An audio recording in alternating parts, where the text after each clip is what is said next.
Je suis Arnaud Duperron, je suis médecin de médecine physique et de réadaptation. Je suis chef de service du service de médecine physique et de réadaptation du CHU de Nîmes sur le site de Carremo et du Grau-du-Roi. Et mes principaux axes de recherche concernent les troubles musculo-squelettiques en général. Alors les TMS, c'est une question qui nous occupe depuis plusieurs années. C'est une pathologie qui est assez complexe dans la mesure où elle concerne la plupart des articulations dont on se sert tous les jours, notamment la colonne vertébrale, les épaules, les coudes, les mains et les hanches et les genoux. Donc ce sont des articulations qui sont assez sensibles à la contrainte de tous les jours, c'est-à-dire à la fois en activité professionnelle et en activité de loisir ou d'entretien de son intérieur. Le problème, c'est que ces TMS, elles ont augmenté de quasiment 60% depuis 2003. Ça, ce sont des références de l'assurance maladie. Et elles coûtent extrêmement cher à la société. Ça veut dire que le coût pour la société est résumé dans les soins que l'on va donner aux patients, qui représentent relativement peu. En revanche, il y a un coût indirect qui est lié à l'absentéisme au travail qui est majeur. Quasiment 90% des maladies professionnelles sont liées au TMS avec des arrêts de travail qui sont relativement conséquents pour les entreprises et donc une baisse de la production et finalement des difficultés dans le maintien de l'activité et de ses agents et de l'entreprise qui les emploie. Donc pour nous, c'est un enjeu qui est majeur et c'est un axe de recherche qui est important parce que pour l'instant, c'est vrai qu'on arrive à comprendre un peu les mécanismes qui sont de deux ordres. On a un problème mécanique, physiologique, qui est lié à l'usure des articulations et des disques pour la colonne vertébrale, et donc qui explique une grande partie de pourquoi, quand on est contraint, eh bien, on a plus de chances de se faire mal. Vous utilisez une articulation de temps en temps,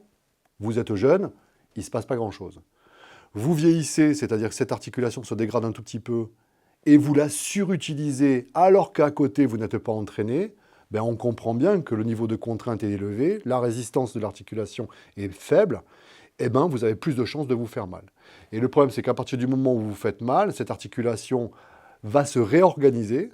avec des muscles qui vont fonctionner différemment, et ben vous allez être un peu plus susceptible à vous refaire mal une nouvelle fois. Donc ça veut dire qu'il faut à la fois sortir du travail pour vous remettre en état de marche, le temps que l'articulation cicatrise et que vous vous remettiez à fonctionner. Ben ça, sur le plan mécanique, c'est déjà compliqué. Et ensuite, il y a tout ce qui est environnemental, les contraintes que vous avez liées à votre travail, aux activités que vous pouvez faire, qui sont souvent difficiles à contrôler et qui sont souvent impactantes sur votre niveau de résistance et sur ce que vous allez faire. Et ensuite, il y a tout le contexte environnemental lié à votre hiérarchie, au fait que vous n'ayez pas envie de vous arrêter, au fait que vous ayez besoin de travailler parce que vous ne pouvez pas vous permettre de vous mettre en arrêt de travail, que quand vous êtes en arrêt de travail, au bout d'un certain moment, vous allez appréhender la reprise du travail, et que si vous n'êtes pas encadré, si vous n'avez pas un regard de votre encadrement qui est accompagnant, eh bien vous allez de nouveau être en difficulté. Et là, c'est ça qui nous pose problème, c'est que sur le plan mécanique, on arrive assez bien à comprendre, et pourtant, on a souvent des difficultés pour remettre les agents au travail, parce que on ne sait plus si c'est le poste qui ne convient pas, si c'est la personne qui n'est plus en état de pouvoir produire, et notamment avec l'âge, ce qui peut se passer, ou si finalement, on n'est pas capable d'adapter suffisamment le poste pour que la personne puisse retourner en situation de travail. Alors, les principaux TMS qui nous intéressent, c'est globalement la colonne vertébrale et tout ce qui est cervico-brachial. Alors, quand on est en situation de prévention des TMS, on a de suite à l'idée qu'il faut réduire la contrainte mécanique.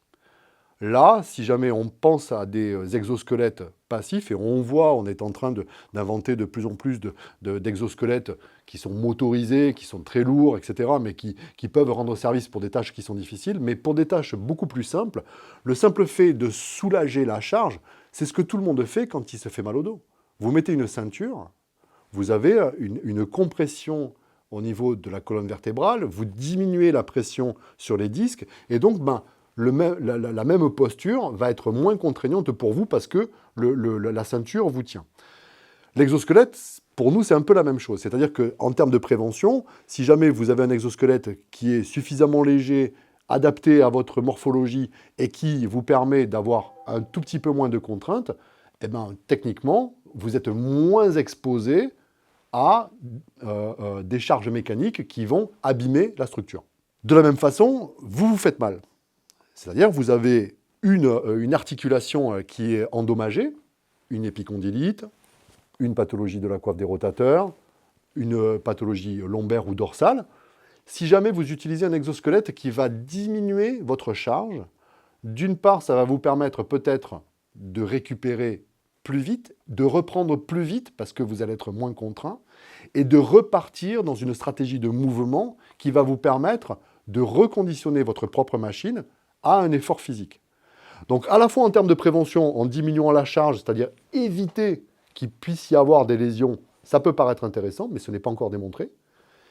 De la même façon, vous permettre de retourner plus vite en situation d'emploi, c'est-à-dire vous retournez à votre poste,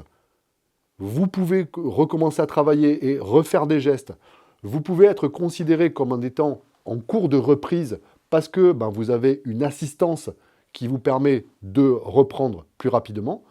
Je pense que là, on est dans un pari gagnant-gagnant, c'est-à-dire que c'est plus facile pour la personne, on a un assistant qui vient limiter les contraintes, et de l'autre côté, il y a un regard de l'industrie ou de l'entreprise qui vous emploie en disant « Ok, là, c'est vrai qu'on fait quelque chose pour mon agent, je trouve que c'est intéressant, il peut recommencer plus vite et il est dans une meilleure situation. » Donc c'est quelque chose qui me semble assez intelligent dans la mesure où on repart sur quelque chose de fonctionnel tout en essayant d'avoir un environnement de traitement, d'accompagnement pour les agents.